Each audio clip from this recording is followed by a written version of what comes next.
one of those GOP senators floated the idea of a 3-week government funding alternative to provide more time for negotiations. I'm a definite no for 30 days. I think that's the dumbest thing I've ever heard, to keep this madness going for 30 days, to go home and everybody in the country start getting beat up for trying to solve a problem. 30 more days is killing the military. If you believe General Mattis, then this is the last thing we'd want to impose upon our military, and there's really no reason to wait 30 more days. Now, since this morning, a number of Democrat senators seemed puzzled about how we got to the point of nearly a government shutdown. The Democrat blame game is the GOP is in charge. You know, Americans can count at least up to 3. And if you take the Senate and the House under Republican control and the White House, there has never been a shutdown with the Republicans in charge of all of those bodies. There was hope this afternoon when Senate Democratic leader Chuck Schumer was invited to the White House to meet with President Trump. The Senate Majority Leader's argument today: there is nothing in this funding bill for Democrats to oppose. This vote should be a no-brainer. And it would be, except the Democratic leader has convinced his members to filibuster any funding bill that doesn't include legislation they are demanding for people who came into the United States illegally. The reality is GOP leaders needed 13 or 14 Democrats to break away in order to pass this deal. A small handful did, but it was neutralized by GOP defections. Shannon? So it was. Those votes could be key. All right, Mike Emanuel, we will check back in with you. Thank you very much. Sure. Keep us updated. All right, quote, "It is not looking good." That's the latest tweet from President Trump. Chief National Correspondent Ed Henry has been tracking what is happening at the White House. And Ed, it looks like the lights are still on there for now.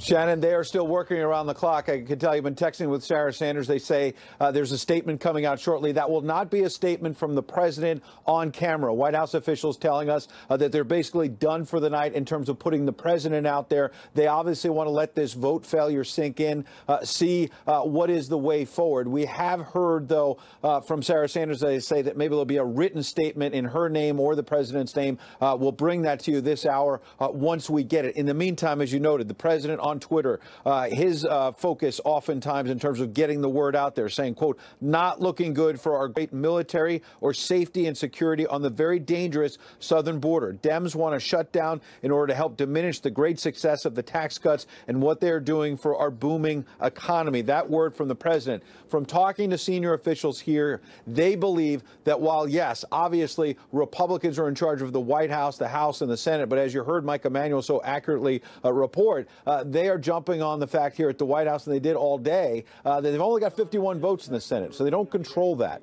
They needed Democratic votes in the Senate, and if you look at the New York Times website right now, they're framing this as Senate Democrats block a bill to keep the government open. And in fact, White House officials are looking at this poll coming from CNN, a source they don't usually cite, and CNN has a poll. What do you see as more important, they asked people, avoiding a shutdown or continuing DACA? 56% saying avoid a shutdown. Only 34% saying continue DACA, something that has been the lead priority of Democratic leader in the Senate, Chuck Schumer. Final point, you heard from Lindsey Graham a moment ago. He put out a statement that was talking about how General James Mad Dog Mattis said today, quote, "The damage defense cuts and CRs, continuing resolutions, are having on our military is very sobering. I have full confidence we'll be able to respond in a bipartisan manner to the general's call to action to help our military." What he's referring to is two things. One, General Mattis today suggested that this budget from day to day, week to week, is hurting military readiness at a time when we have all of these hotspots around the world, all of these big threats from North Korea to Iran and all of the rest. And the second point, final point, is that Graham and others are talking about maybe a plan B that gets through February 8th for a number of reasons, one being to get it past the President's State of the Union on January 30th, keep the government open till then, and then deal with these big issues, border security, as you hear from the President, but also defense money, something that leaders in both parties are saying is needed at this point, Shannon. Yeah, that seems to be something they do agree on to some extent. All right, Ed Henry live at the White House. We will check back with you as well. Thank you so much. Both parties pointing fingers over the shutdown threat. Chief political anchor and host of Special Report, Bret Baier, is here for us on this big night. Great to have you with us. Thanks, Shannon. Good to be here. Okay, so let's talk about what just happened in the Senate, because what they were trying to do is get past this procedural hurdle on the short-term funding measure the House had passed. Looks like unless something changes radically, they're not even going to get to that. Not even much close. less to the merits of it. Not even close. So they had to get 60 votes for cloture to move on to the actual bill, which was a month funding for the government plus 6 years for the Children's Health Insurance Policy, CHIP. And it wasn't even close. Right now, you have Democrats, Donnelly from Indiana, Heitkamp from North Dakota, Manchin from West Virginia, Jones from Alabama, and McCaskill from Missouri all voting with, saying yes. But you had Graham, Flake, Paul, and Lee voting no. And you will eventually have Senator McConnell, believe it or not, voting no so that he can bring the bill back up. Right. That's a procedural trick. So people know he's not voting against this, but you have to be in the prevailing party to be able to bring it back up. So he votes no, which means he can try to reopen the vote. Yeah, but we're heading for a shutdown we've got some way, shape, or form. 52 minutes. I think it's going to look different, though. Past shutdowns, the last 2013, it was very visible because the Obama administration decided they wanted it to be visible. They felt that the politics were working in their favor and that Republicans would really feel the brunt. And you remember the veterans showing up at the World War II memorial and getting turned away, and all of the press conferences about how bad it would be. Today, Mick Mulvaney, the budget director, said it's not going to be that way. We thought it'd be interesting to hear from somebody our viewers know very well, who was talking about this very thing about President Obama back in 2013, and that is Charles Krauthammer. Yeah. The president is the one who carries the burden and the blame for the overall economy, which is why he enjoys the shutdown politically. He enjoys it politically because it hurts the Republicans, and everything he's done is to play to it and to show himself as the one who rides above these crazies on the other side. Yeah, and now the problem is that the president and both houses of Congress are controlled by the same party. Right. So how do they disavow themselves of the shutdown? Ed made a good point, is that not essentially controlling it, because you have to get 60 votes. Right. They only have 51. By the way, Charles is doing well. He's on the mend after surgery, and we hope to have him back in the spring. I think that part of it, the feeling of this shutdown, is not going to be as intense, and they're going to work, I bet, to get some number of days where they get the funding. So whether it's 3 weeks, as Lindsey Graham suggested, or 5 days or 7 days, that by Monday morning, I doubt you're going to have workers furloughed because there's going to be an effort to try to get to the bottom of this. At least a Band-Aid on this thing. All right, so the president tweeting, not surprisingly, today and tonight. He said this earlier. He said, excellent preliminary meeting in Oval with Senator Schumer, working on solutions for security and our great military together with Senate Majority Leader McConnell and Speaker Ryan. Making progress, 4-week extension would be best. So the reports that we heard is that it was a positive meeting. And then we hear later that Schumer was very upset because he said, I thought things were going well. I walk out of the office and now he's, quote, talked to his hard right and things are changing. We understand he's going to go to the floor and talk about that. So then we get this follow-up tweet from the president saying, not looking good for our great military or safety or security on the very dangerous southern border. Dems want a shutdown in order to help diminish the great success of the tax cuts and what they are doing for our booming economy. This is whiplash with these two. I mean, they're friends, they're cozy, they're working something out. Then they're diametrically opposed. Who knows, as of right now, they could be friends again. Yeah, exactly. Well, listen, they're probably friends and they probably have, they do have a long-standing relationship. But on this issue, it's kind of cut and dry. It all comes down to DACA. And the question is whether Democrats will be blamed for not taking the deal for the 6-year CHIP, Children's Health Insurance, and the funding of the government that was sitting there in front of them to fight the fight of the left that really wants to fight this fight on the DACA kids. Now, it's tough to get into the nuance when you're explaining a government shutdown, but this one seems like the Democrats could have overshot here because you look at a new CNN poll and it says that Democrats would get the blame. That's as of tonight. Yeah, it's interesting. And the one that Ed had as well that said, what are your priorities as an American? Would you rather see DACA move forward? And listen, there's plenty of bipartisan support. The American people are very supportive of finding some kind of solution for that. the devil's in the details. That's the problem. But versus avoiding a government shutdown, and the majority was much more about let's avoid this government shutdown and not push it because of DACA. But you and I know, covering these things for years, the Democrats are masters at messaging. And they do really well in government shutdowns because often they have the media on their side as well, making their case for them. And this was a day where Republicans were actually really good on messaging. They all said the same thing. There's nothing in this bill that Democrats oppose. And every Democrat who was asked that didn't really have an answer.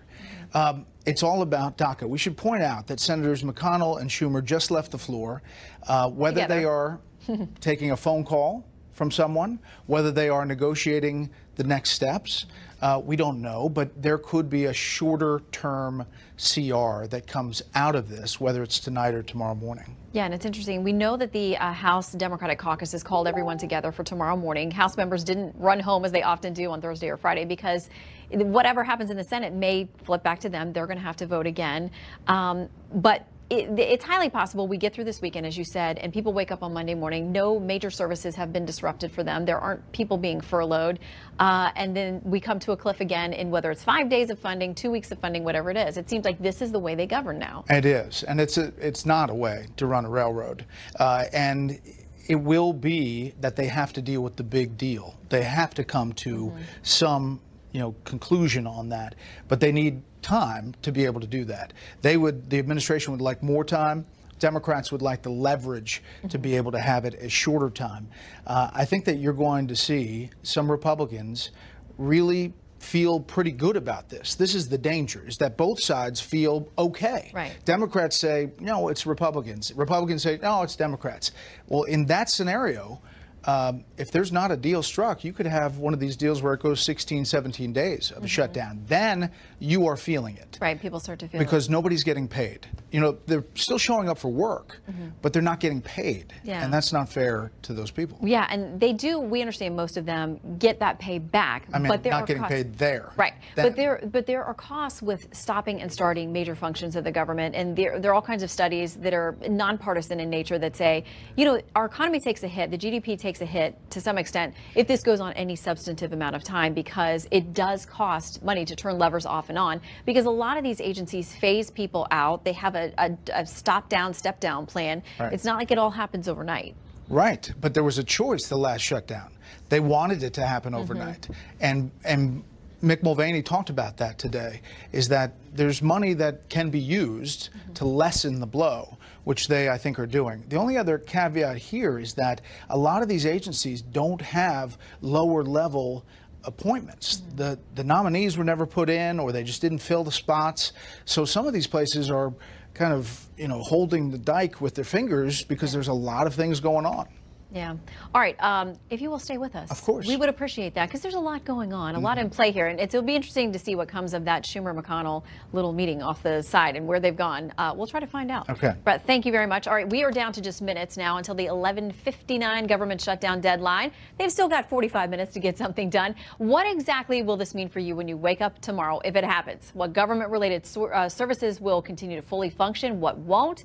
So many questions. Leland Vittert is here to answer them for us tonight. Good evening, Leland. Well, good evening, Shannon, to you. In 46 minutes, it's not like Cinderella. The clock doesn't strike midnight and poof, the lights go out in the government. For most Americans in the short and even sometimes in the medium term, not much changes if you think about it. Social Security checks will still go out, and the United States Postal Service will still be there to deliver them. Air traffic controllers will keep directing planes. Federal law enforcement will still keep working, and the United States military will still stand watch around the globe. And for that matter, in some of the most dangerous places, they will still wage war around the globe. The big difference is in terms of who gets paid. Government employees will not get paid if this keeps going on for a long period of time, and what are called non-essential government employees will be furloughed, although James Lankford, the senator from Oklahoma, pointed out in every one of the government shutdowns, and there have been more than a dozen that date back to the 1970s,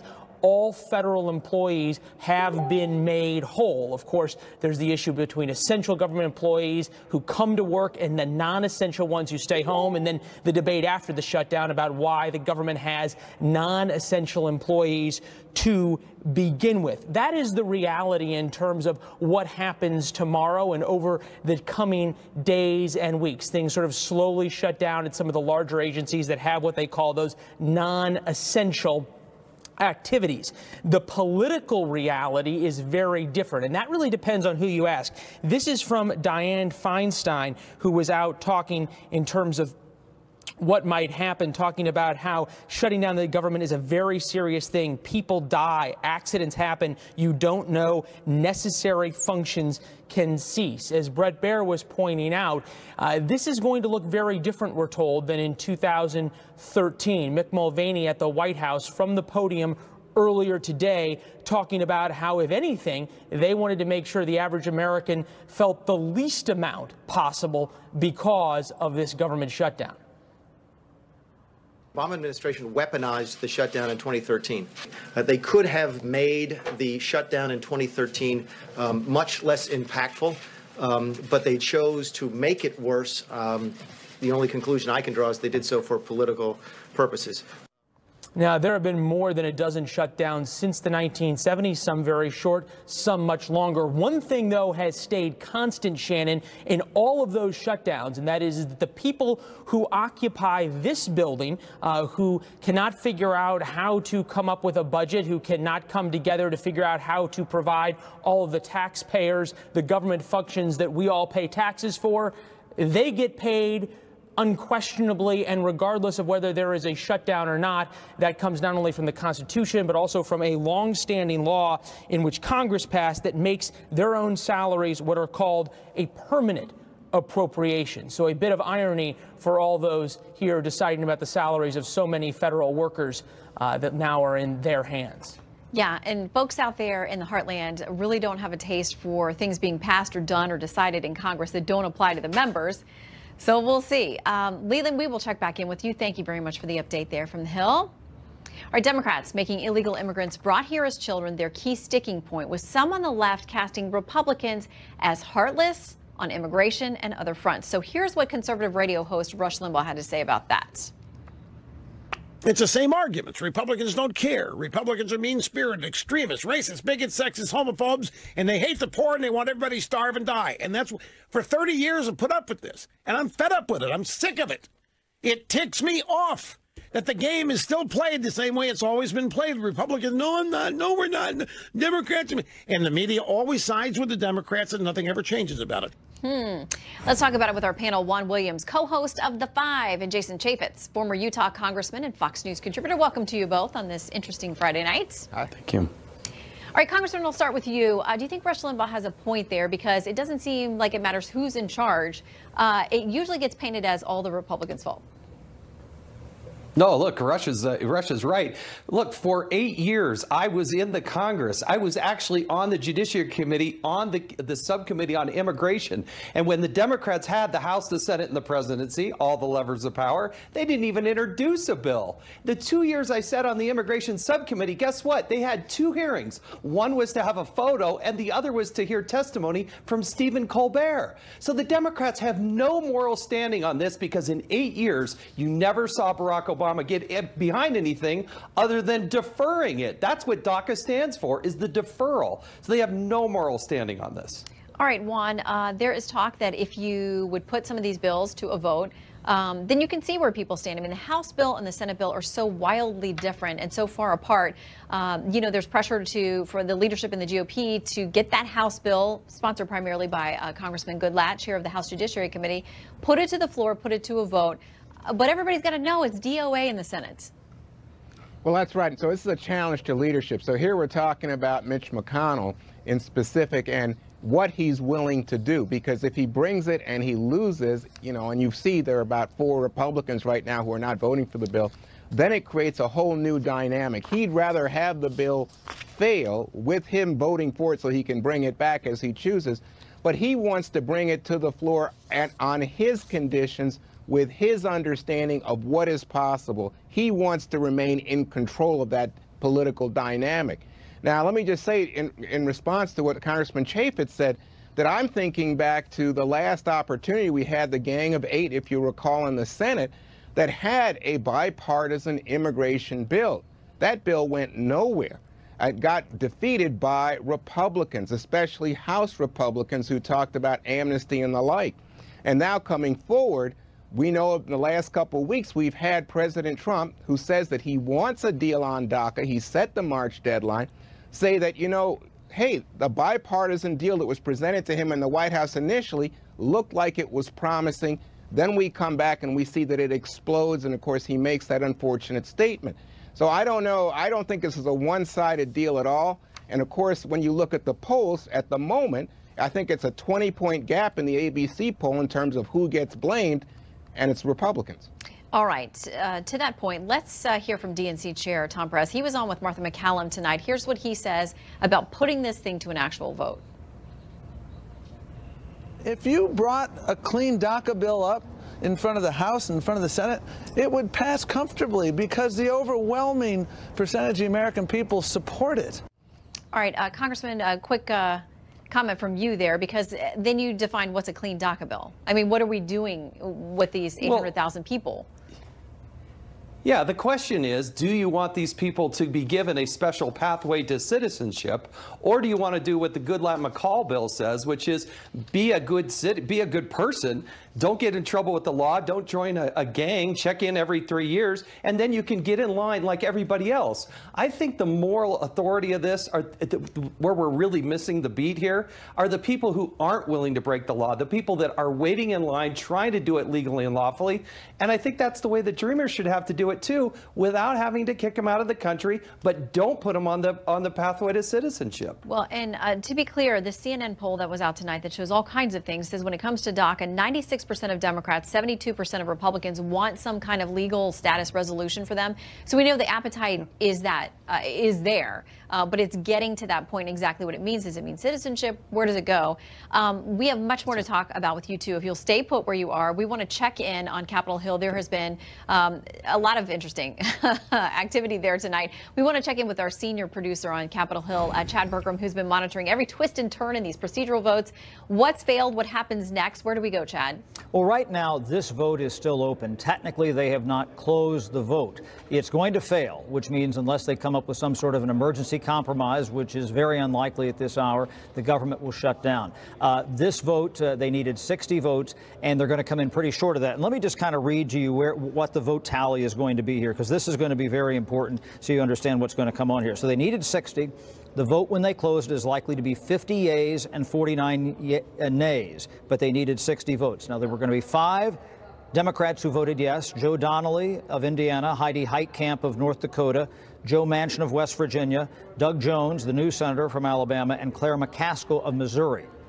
4 of those 5 are from competitive states in cycle this fall. They are moderate Democrats, so this was a good vote for them to take. Now, there are going to be 5 Republican no votes. We're going to have Lindsey Graham from South Carolina, Jeff Flake of Arizona, Rand Paul of Kentucky, Mike Lee of Utah, and Mitch McConnell. Now, this is where it gets tricky. You might say, well, wait a minute, Mitch McConnell is not for shutting down the government. Mitch McConnell propounded this bill. Why is he going to vote no? Well, what happens here in the Senate, if you need to recall this vote and vote again, say they get a deal, you want to keep this particular bill alive. And you have to be on the prevailing side of the vote. In this case, the noes will prevail. So McConnell will vote no when he finally does vote here. This vote has been open now. They started at 10:13 and we're now at 11:24, so, you know, a little more than an hour. And McConnell will be able to recall this vote at some point. Now, here's something I want to talk about, too. Let's say the government shuts down. They have a lapse in funding. That's technically the term that we should use at this hour here. The House and Senate don't have a deal. Well, whenever they do get a deal, whether it be tonight, tomorrow, over the weekend, next week, you say, wait a minute, they kept some of these organizations in the government open. Things were being funded. How can they do that? Article 1, Section 9 of the Constitution says you can't spend money without the appropriation of Congress. This isn't an appropriation bill. Well, what they'll do is they'll put in some fiscal caulk, some grout, kind of go back and retroactively fund those agencies so they're in compliance with the Constitution. Now, what we don't know is what happens next. We saw Mitch McConnell, the majority leader, and the minority leader Chuck Schumer go off the floor. There was some speculation as to whether or not they were taking a phone call, maybe talking to the president. That's unclear at this hour.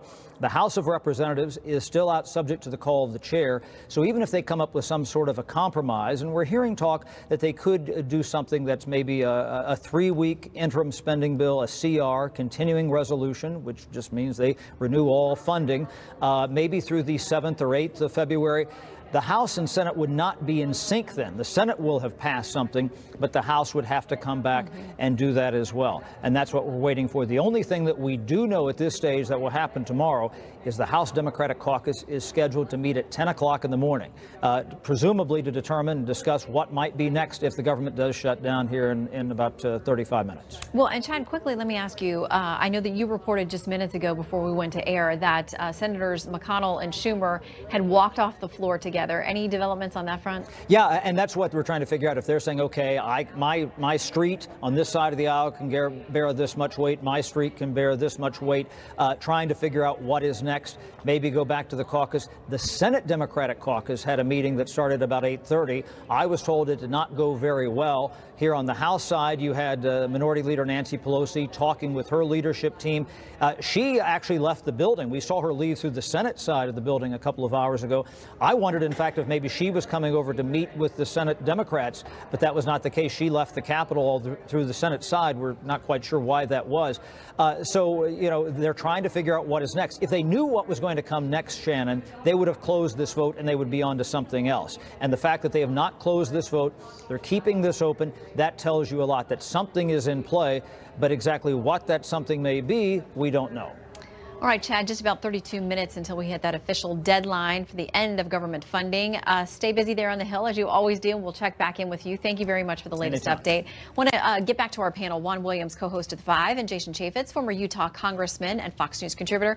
Juan, I want to ask you about this some interesting comments from Peter Kirsanow, who is a member of the U.S. Commission on Civil Rights, himself an African-American, and he has expressed concerns about what DACA, if 700 to 800,000 people are legalized in a way that gives them permanent status here to continue working. He has some dire warnings. He says it will disproportionately harm unskilled American workers, particularly lower skilled African Americans. He says it will drive more of them into unemployment. It could, and crime. He says it will undermine black families and marriages as well. What do what's your response to his comments? Well, I think it's very political, and you know, the thing is, we've always had this argument about immigrants in general, Shannon, and who does it impact. And part of the argument has been that low-income workers, people at the edge of the job market, are the ones who are disproportionately impacted. And I think he's particularly pointing to, I think it's 16%, which is the black youth unemployment rate in this country.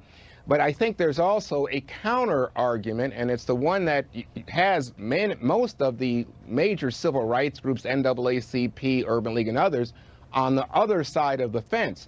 And that is that these people add to the American economy, that if you see it as a growth project rather than a limit where someone takes a piece of the pie that otherwise would go to you, then you start to see it as economic expansion and sort of morning in America, and that there's more opportunity if, in fact, there's a vital supply of workers for the American employer. And that's what they're after, a legal supply of workers who are going to be taxed, who are going to be on the tax rolls, and who have to meet all the requirements, legal requirements, to get into that job market. Congressman, your take? Well, look, I think most people want to take care of people that were brought here, as little kids. Some were infants. We want to be compassionate. The core question is, should they or should they be on a pathway, a special pathway to citizenship? I think there are ways to get to citizenship if they earn it and do it the way other people are having to do it who didn't come here illegally. But these are people that grew up here. They know the United States. They like the United States. They speak English. In many cases, they don't know the other country. But if you're going to take care of DACA and the so-called dreamers, you also need to take care of the nightmare, which is down on the border. And I think what Republicans are asking for, what the president's asking for, build the wall, add people and personnel to the border, and make sure that we don't continue to perpetuate this problem, is a very reasonable ask that I think most Americans will say, yeah, I think that's the right thing to do. That's why I think the Democrats are out over their skis. What the Republicans and Donald Trump have been putting forward in the first year of the Trump presidency, when Obama didn't really do anything, I think is very reasonable. In retrospect, the Republicans will be lauded for this, because I think ultimately we will solve this problem. All right, gentlemen, thank you both very much. Stick around with us as we watch this play out. We're now inside 30 minutes from when we would hit that deadline to end government funding, unless they somehow work out a deal very quickly there on the Senate floor. No word of that yet, but we'll continue to monitor it. Thank you both. Well, some of the more striking images coming out of the 2013 shutdown were signs turning patrons away from some of America's most iconic landmarks. But the Trump administration says they've got some different plans for the national parks, and those plans are key to how they're managing the optics of this shutdown. Trace Gallagher is in Los Angeles with details. Good evening, Trace. Good evening, Shannon. You know, the Trump administration fully realizes that when the government shut down in 2013 for 16 days, closing the national parks was very unpopular. The public outrage was especially severe when military veterans were turned away from the World War II memorial in D.C. This time around, if the government shuts down, Interior Secretary Ryan Zinke says things are going to be different. And the federal government is working on a plan to keep the country's 59 national parks, quote, as accessible as possible. But no one's quite sure exactly what that means. For example, the head of the country's largest federal employee union says workers have not yet been told how the parks will operate or which staff members will work if the shutdown does happen. The initial concern is to maintain basic services like restrooms and emergency response. Beyond that, we're told roads that are currently open in and out of the parks will stay open, and roads that are closed because of snow or other reasons will stay closed. Many parks will also not be able to accommodate overnight stays, but instead of just kicking campers out, most parks will phase them out over a few days. Restaurants and visitor centers will also be phased out, except for parks that are operated by Xanterra Parks and Resorts, meaning Yellowstone, the Grand Canyon, Crater Lake, Oregon, Mount Rushmore, Zion, and the Oasis at Death Valley. All of those parks will have restaurants and lodges that are fully operational. On top of that, the state of Arizona is providing up to $100,000 to make sure the Grand Canyon stays fully open. But experts say if you plan to spend time in a national park in the coming days, you are better off playing it safe and bringing some food and some water with you. And if you're unclear about the status, call your park, because we're told information will be continuously updated. Right now, Shannon, they're just kind of unclear who's on, who's off. We know they're going to have security and police. Beyond that, we really don't know what's going to happen at the national parks. Shannon. All right, we are standing by, as you are as well. Trace Gallagher, thank you very much.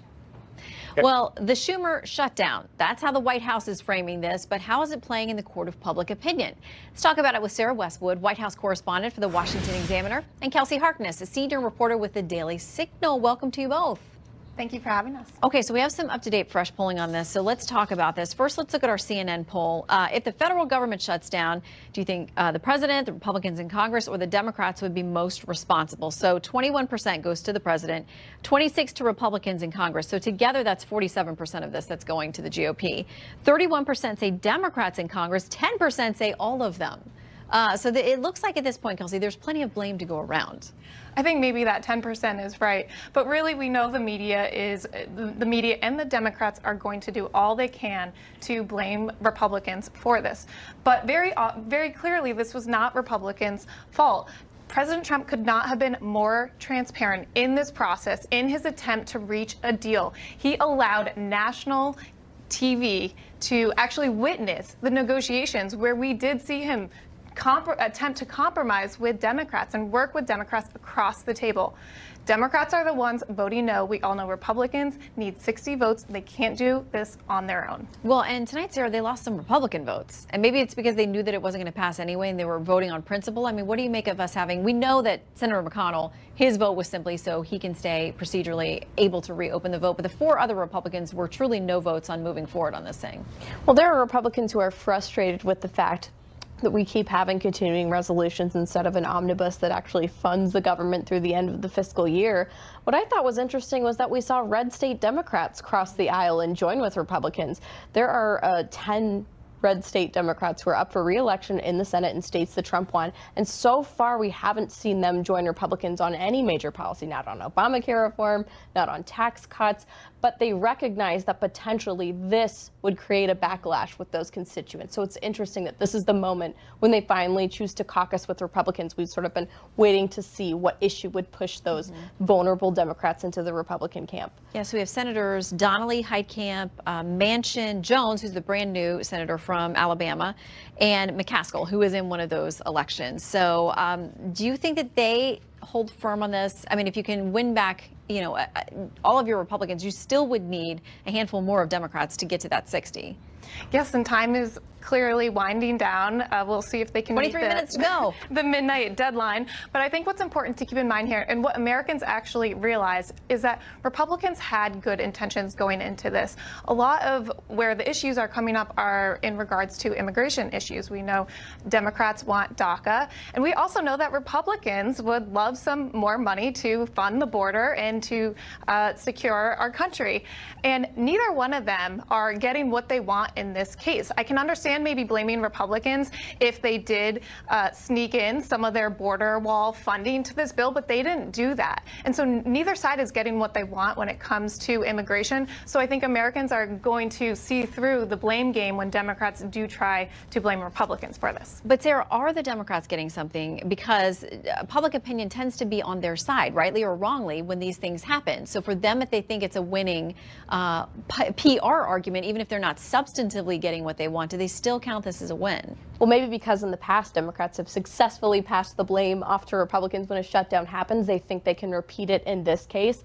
Republicans are in charge of all 3 branches of government, so certainly to a person who's not engaged in what's going on here, it would be logical to conclude that Republicans are responsible for the shutdown. But it is true that Republicans sort of exhausted all their options in this case to try to get Democrats to the table. And when you do see interviews with Democrats and they're being pressed on their rationale, why aren't you voting for the continuing resolution? The White House laid it out. There's nothing in the CR that Democrats actually oppose. What they oppose is what's not in the CR, which is DACA. And as the White House has tried to outline, there's not actually a DACA deal to be attached to the bill. Even if Republicans wanted that, one doesn't exist right now. It's not ready. And so that's why I think we're starting to see these talks about not the 4-week CR, but maybe a few days to buy some time to get some kind of immigration deal. Yeah, and it's not new that a minority party would want to use something that has to get passed, whether it's funding the government or another major measure that is more popular, to leverage it to try to get something that they want. So not unusual that even though the funding bill and the funding fight right now has nothing to do with immigration, that they would say, well, listen, the country needs this, the Republicans need this, this is what we want. They won't meet us halfway, so we've got to leverage this while we can. And I think Republicans have offered them solutions in this CR, like a 6-year funding for the CHIP program, which provides health insurance for children. That's longer than it's ever been reauthorized for before. And so I think, again, Democrats are going to have a hard time defending themselves in this situation.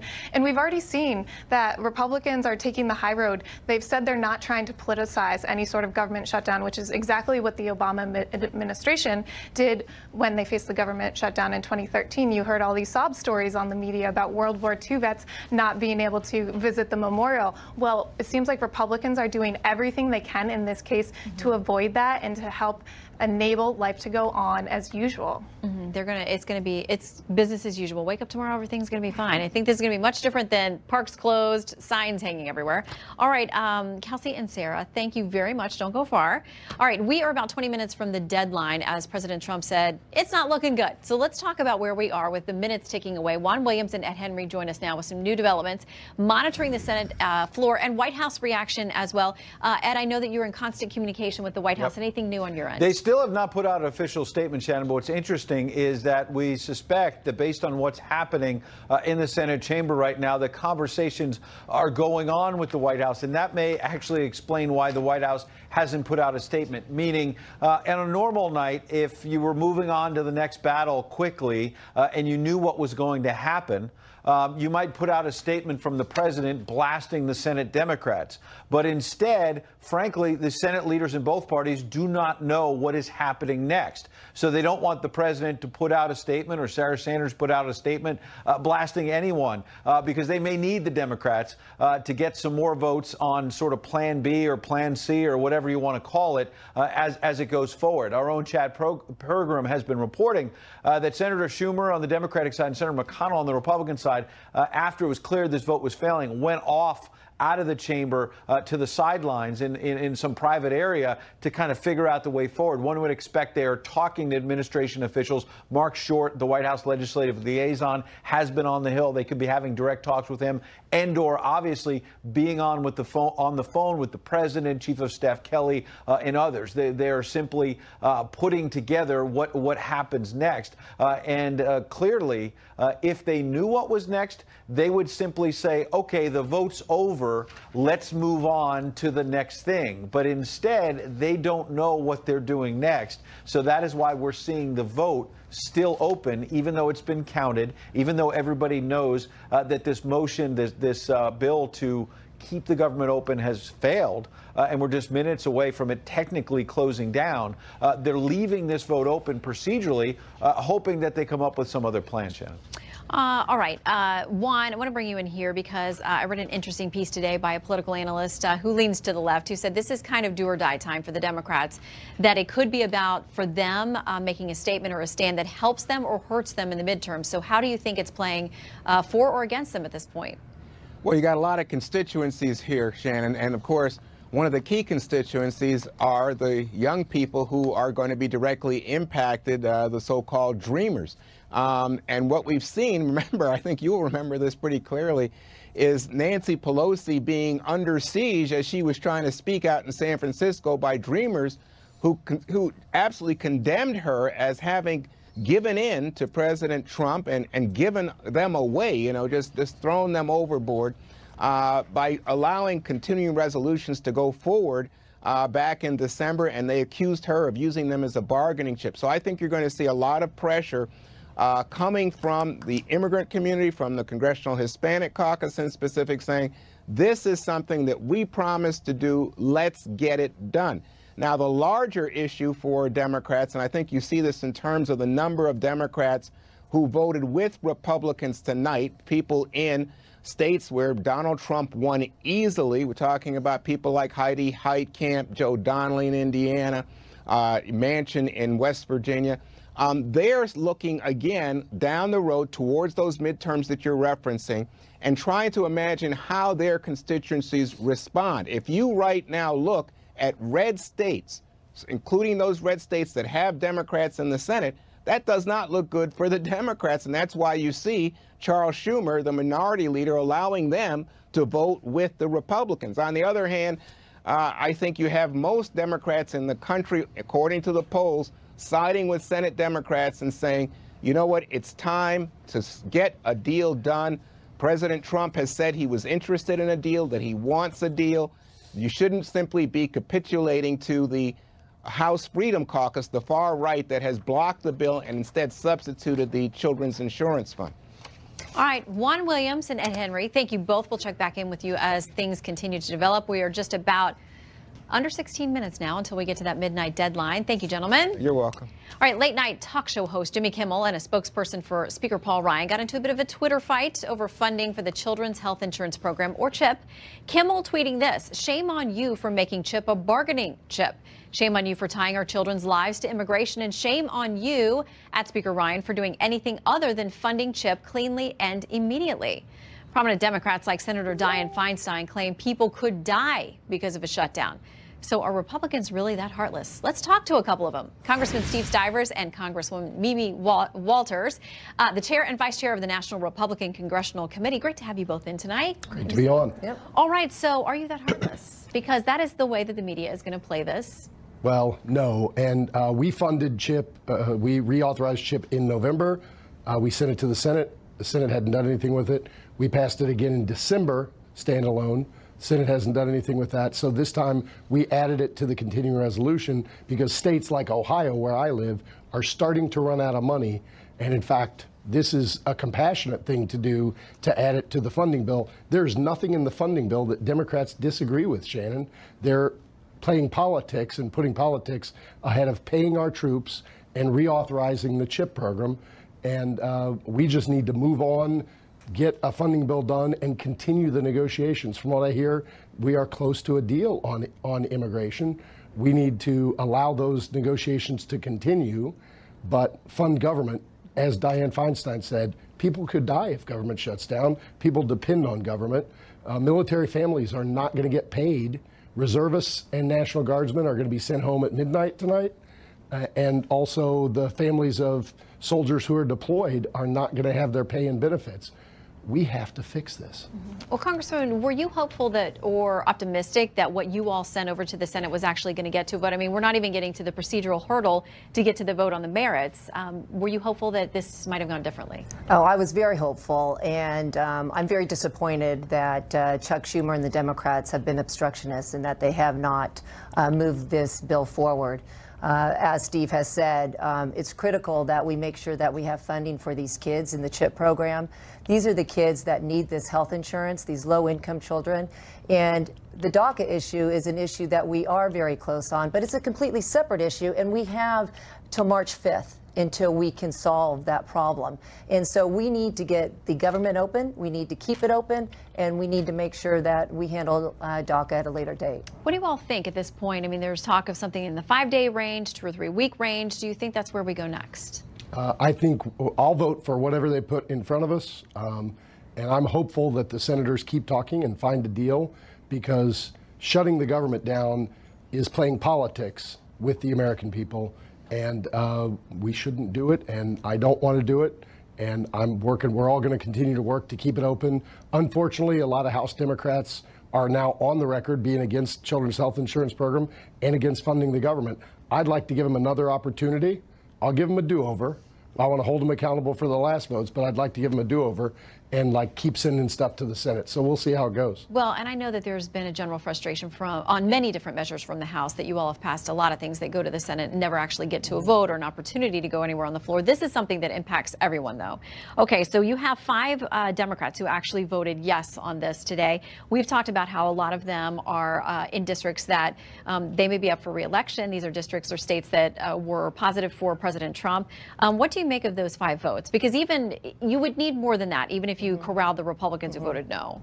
Well, I think they made the right decision in voting for this, and they see the implications it could have in their own election if they didn't vote for this bill this evening. And so it's going to be interesting to see as we move forward how many other Democrats decide to come on board. Okay, so we are just under 12 minutes now as we get to that, ticking down to that deadline at midnight where the funding essentially runs out. In the meantime, we've talked about DACA, and you all say, or you believe that you're getting closer on the Hill. But looking at the measure, the primary measure in the House from Chairman Goodlatte and others who joined with him on that, and what we saw from the Durbin-Graham piece over in the Senate, they are wildly different. When we're talking about chain migration, the visa lottery, path to citizenship or not path to citizenship, I mean, there seem to be huge gaps there. So how close do you think you really are? I think there is general agreement on the big principles of doing something for the DACA recipients and then doing something for border security. I mean, it's really 2 things that have to be solved, and they need to be solved together because they're 2 sides of the same coin, Shannon. All right, I want to play a little bit from one of your colleagues on the Hill, the other side of the aisle. This is from one of the top Democrats, Steny Hoyer. Here's what he's saying. Democrats have consistently been ready and willing to sit down at the negotiating table and reach an agreement with our Republican colleagues. But we will not be blackmailed. We will not be blackmailed because Republicans are unwilling to compromise. Okay, so they say you're the ones who won't compromise. They say they're ready, they're sitting there waiting at the table. Where is the truth in this? Well, I just want to ask the Democrats back in 2008 when they had complete control. They had the presidency, they had the House, and they had the Senate. They could have had immigration reform back then if they truly wanted immigration reform. So for them to cast the stone that it's our fault is very disingenuous. Well, and we're hearing from... And another thing that I think should be brought up is Mr. Hoyer is saying that we are blackmailing the Democrats when they're the ones who voted to shut the government down. Most Democrats voted to shut the government down.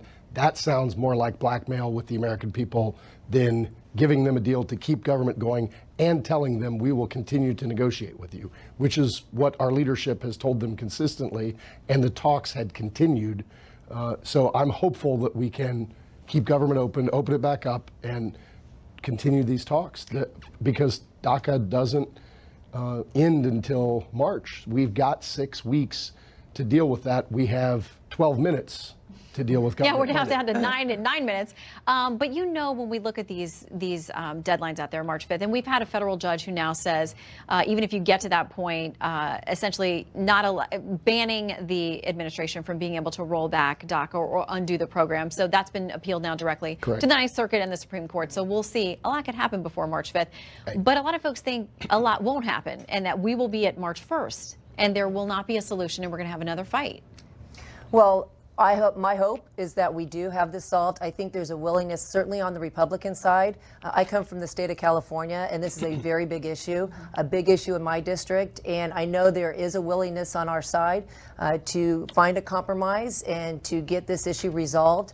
Remember, when this DACA issue was put forward, it was an executive order by President Obama. And it's Congress's job to make sure that we solve this issue. And so it is our responsibility, and my hope is that the Democrats will come to the table and help us resolve it. Okay, so it feels like to a lot of Americans watching what you all are saying and what we're hearing from Steny Hoyer, that you're talking past each other because he's saying we are at the table and we do want to have a conversation. So where is that getting lost? Well, they have been at the table and we've been at the table, and those negotiations have actually been going okay.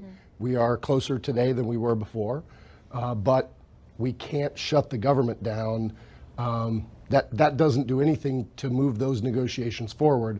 They're unrelated topics. To try to tie them together is a problem. We need to fund the government. Our military families are depending on it. We need to reauthorize the CHIP program. We thought that made this a layup, but apparently they're willing to vote against that too. So we will come back to the table on this, I'm sure, tonight or tomorrow morning early and try to figure out what we can do to keep the government open or reopen it technically now. So we're going to keep working at it. Okay, Senator Heitkamp, Democrat, obviously is one of the ones who crossed over and voted yes to get this measure at least to some kind of substantive debate in the Senate. She also today introduced a bill that would withhold the pay of members of Congress if there is a government shutdown. We know that's not possible right now. But she says if Congress can't do their jobs, they shouldn't get paid. What do you think? I agree. I mean, we shouldn't get paid if we can't do our job. And so I would support that. Would you support? I've already signed a letter asking that my pay be withheld until we have a budget resolution. It'll be turned in tomorrow, or I guess whenever the clerk is open. You have 6 minutes. 7 minutes. But I just signed it before I left the office in anticipation of the worst happening. I did it before when we had the shutdown in 2013. I agree with that, but I also think it's about getting a deal, not about not getting paid. So, but I'm withholding my own pay until we have a deal. Do you all have good friends who are colleagues across the aisle, Democrats, who Absolutely. you trust that you can have conversations about these things that give you hope that there is some kind of common ground? Yes, definitely. And that's why I'm hopeful that we are going to get to a solution ultimately, because it's in the best interest of our country to make sure that we do. And I know there are people on the other side of the aisle that want to solve this problem just as much as we do, but we have some major differences that we have to come to a compromise and figure out how to handle it. So how did those conversations go? Well, we're having conversations at a rank and file level. There are conversations at the leadership level. They need to happen at every level possible. I've talked to several Democrat members this evening and tried to figure out if there's something that can, we can take to leadership to say we think we have something that can create a deal. We continue to talk, and hopefully we'll get something late this evening. All right, about 5 minutes to go on that deadline.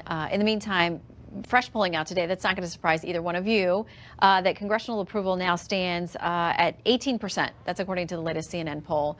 And I'm sure that you all understand America's frustrations when we're watching situations like this, but how does it make you feel to know that that's where you're at, 18%? You know what's interesting is we see these polls, and I've been an elected official in various capacities for 20 years, and it always seems that we see these polls, and as a collective body, we never poll very high, but when you go home and you go to your district and your constituents see you and they talk to you and they like you and they're popular and you're popular, so it's really interesting to break down these polls and to see where collectively we're not very popular, but when you go back home to your district, you as an individual usually are. That makes a lot of difference. So let me touch back at what we were talking about with the president earlier.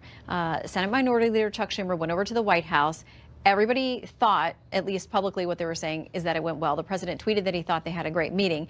Then we hear from Schumer's folks, or close to him, saying the president went then and talked to, quote, his hard right, and things started to fall apart. Then the president tweets things are not going well. What do you make of their relationship? I mean, we know the president has had friction within his own party, but it's clearly there with the opposing party. At times they seem like they're doing well, they can work together, and at other times it seems like it turns on a dime. Well, I think the president showed leadership by inviting Senator Schumer to the White House and trying to find a deal. But there are legitimate differences, so I don't want to make light of those. But I think the president is trying. I think Senator Schumer is trying. I think we just need to not talk past each other and try to find a deal, and I think we can get there. I am still optimistic at my core, and I think we are going to find a deal. We have to for the American people. Do you think there's good faith on both sides? I do. I think both sides' heart is in it, and but we both philosophically feel differently about certain issues, and so it's a very healthy debate for this country. When you are creating legislation, and we saw when the president had people to the White House a week or so ago talking about immigration, and the public was invited to be in, the press was in, and you got to see how the talks were going, and how do you make legislation, and how do you compromise. I thought that was very healthy for the American public to see, and that's pretty much what we're doing right now. I am confident we will get to a good solution, but it's going to be a rocky road on the way. All right, with about 2.5 minutes to go, Congressman, we thank you both for coming in, and we hope that those bipartisan and behind-the-scenes talks continue for the sake of the country. And as you pointed, our military families too, the most important consideration for a lot of folks right now. Thank you. Thank you both. We appreciate it. Thank you. All right, Chief Political Anchor and host of Special Report, Bret Baier, is here. Bret, 2 minutes and a few seconds to go. What now? Well, Shannon, this vote is still open, the original vote, and I wonder if we can take that shot of the floor full, and you can get a look in the corner of the screen there. Lindsey Graham is kind of holding court with a number of Democratic senators. You can see they're all kind of gathered around there. He's laying out there. Next to him is Debbie Stabenow from Michigan. She is asking a question there. She's in the red to his left.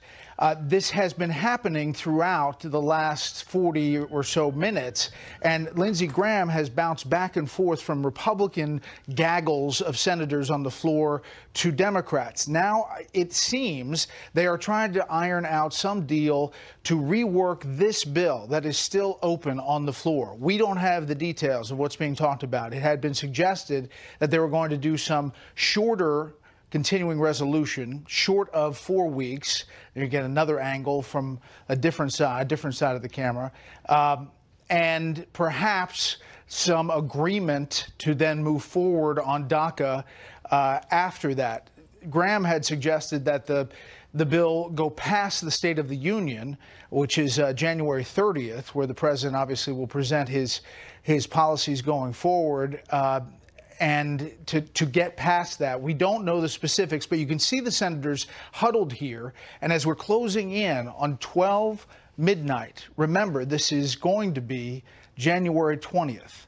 1 year and 12 hours ago, President Donald Trump was sworn in as President of the United States. And now we're talking about a possible government shutdown.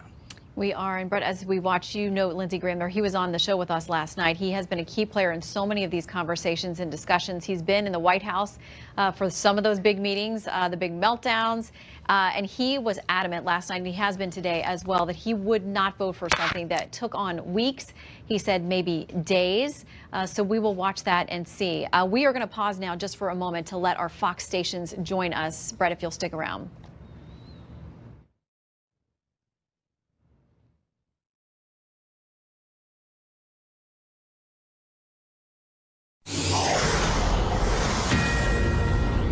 This is Fox News coverage of the government shutdown. I'm Shannon Bream in Washington. This is a Fox News alert. We've reached midnight. It is official.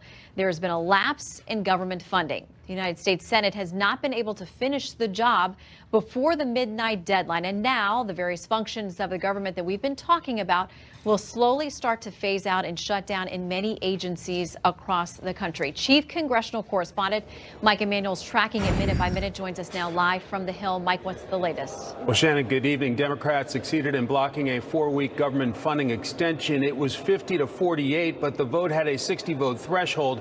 That set off a flurry of activity on the Senate floor, where conversations continue trying to come up with some alternative plan to keep the government's lights on for an extended period of time. Some Republicans floated the alternative of about a 3-week government funding extension to allow more time for negotiation on a budget agreement and the status of those young people brought to this country illegally by their parents.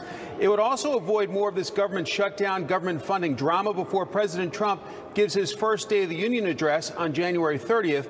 Earlier, there was hope two New Yorkers, President Trump and the Senate Democratic leader, would be able to cut a deal. We had a long and detailed meeting. We discussed all of the major outstanding issues. We made some progress, but we still have a good number of disagreements. The discussions will continue. Tonight, some red state Democrats, Donnelly of Indiana, Jones of Alabama, Heitkamp of North Dakota, Manchin of West Virginia, and McCaskill of Missouri voted in favor of the House-passed 4-week extension. However, a dilemma for Republican leaders is 4 Republicans voted against it: Flake of Arizona, Graham of South Carolina, Lee of Utah, and Rand Paul of Kentucky. Earlier, the majority leader was clearly irritated with Senate Democrats. This is completely unfair and uncompassionate for my Democratic colleagues to filibuster government funding, harm our troops, and jeopardize health coverage for 9 million children because extreme elements of their base want illegal immigration to crowd out every other priority. Most senators from both parties I talked to throughout the course of the day seemed hopeful in looking for an escape hatch to avoid a government shutdown, but they didn't seem to know how they would get there, with the Democrats' base so focused on an immigration deal with the clock ticking on government funding. Shannon? All right, Mike Emanuel live on the Hill for every twist and turn. Stay there. We'll check back with you shortly. Thank you so much. Sure. Well, the Schumer shutdown, that's what the White House is calling it. Chief National Correspondent Ed Henry joins us with the intense politicking and bickering at this hour. We've passed the midnight deadline, yes. And we are moving forward, Ed. Yes, Shannon. And what's new this hour is that the White House has finally officially weighed in. And we were talking a few moments ago, are they going to be more constructive and say, OK, let's work this out, or are they going to go hard against Chuck Schumer and slam the Democrats? Well, I can tell you they've picked the latter.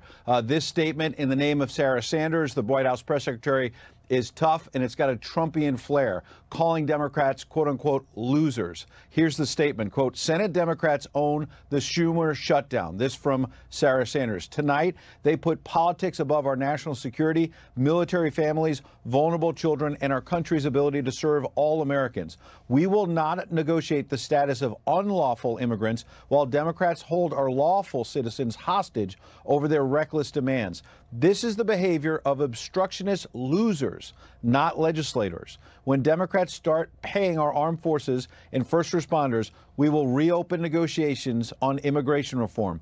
During this politically manufactured Schumer shutdown, the president and his administration will fight for and protect the American people. That statement literally just came in the last moment or two from Sarah Sanders, the White House press secretary, taking a very tough partisan tone, saying that Democrats are losers, not legislators.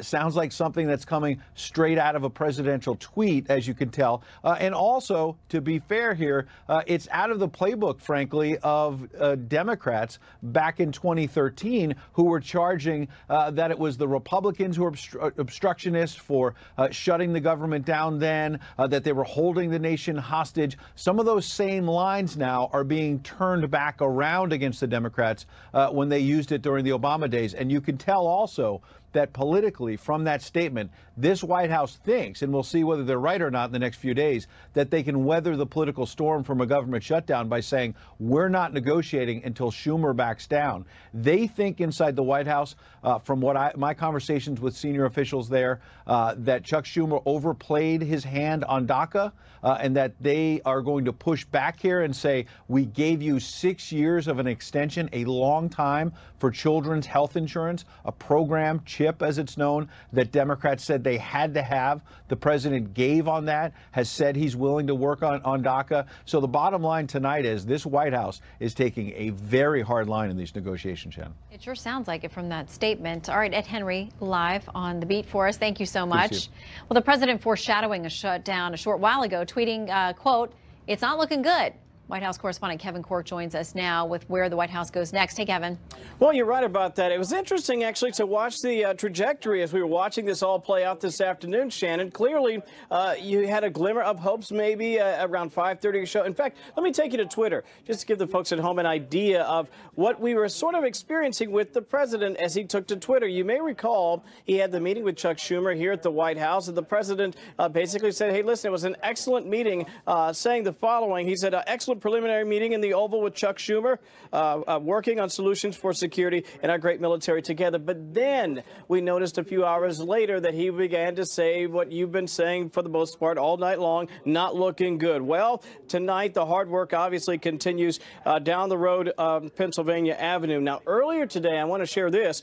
OMB Director Mick Mulvaney called out the Democrats saying, look, this CR has everything. You heard Ed mention this. Everything they asked for, save for a DACA fix. They're for clean CRs. They're for the extension to the CHIP program. Many of them support the delay in some of the taxes, most specifically the medical device tax, the Cadillac tax especially. They don't oppose anything in the bill, but they are opposing the bill.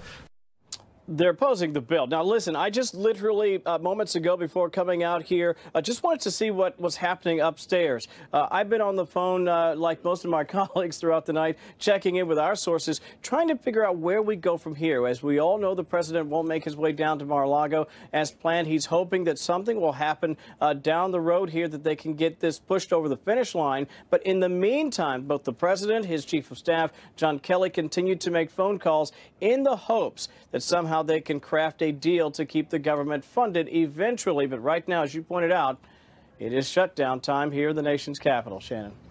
All right, Kevin Corke live for us at the White House. Update us as you hear more. Thank you, Kevin. All right, now the blame game begins in earnest. Fox News chief political anchor and host of Special Report Bret Baier is back with us. All right, it's officially happened. So now that rest of the conversation is going to start. I feel like Lindsey Graham shuttling between studios. I know, back and forth. But if you look at the floor and just put that up, and it's interesting to watch these groups meeting. And Lindsey Graham still holding court with some Democrats. Now you have a group of Republicans. You see Pat Toomey there. You see Barrasso, and you have over on the other side the Democrats meeting, kind of laying out I think the details of what they're trying to do. Mitch McConnell looks like he's getting ready to give a speech. Maybe they're coming to the end of this. Remember, this bill has been open for some time. You talk about the blame game, Shannon, and just to give you a flavor of where this may have gone wrong for Democrats, the Associated Press, the story that is on the line now, says Senate Democrats derail bill to avert shutdown. Now, that's the headline of the AP story. Senate Democrats derail bill to avert shutdown. That gives you a sense that, you know, the blame game, however it's being portrayed, is going to be a little tougher for Democrats because they had that bill in front of them to not do what we are now. And if this administration is trying to be very careful, because they do control House, Senate, and White House, to make this as painless as they possibly can for the public, that's going to factor in as well, too, because people aren't going to be showing up and being denied services in a lot of important places. Social Security checks always go out. All those important things continue to happen. But they're not going to put the public face on it like we saw back in 2013 with the Obama administration when it was a more adversarial government. They're going to go out of their way. And they're also going to go out of their way that while they have the majority in the Senate, they'll say they don't control it because they don't have 60 votes. And you may hear the president weigh in on that. But earlier tonight, Sarah Sanders tweeted, Democrats can't shut down the booming Trump